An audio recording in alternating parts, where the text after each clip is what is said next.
பிறப்பில் சமமென உணர்ந்திருங்கள். பேதமை என்று தெளிந்திருங்கள். பிறப்பில் சமமென தெளிந்திருங்கள். பேதமை என்று தெளிந்திருங்கள்.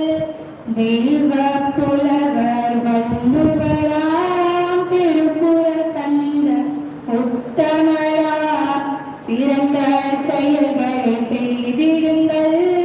சிற்றினம் சேராத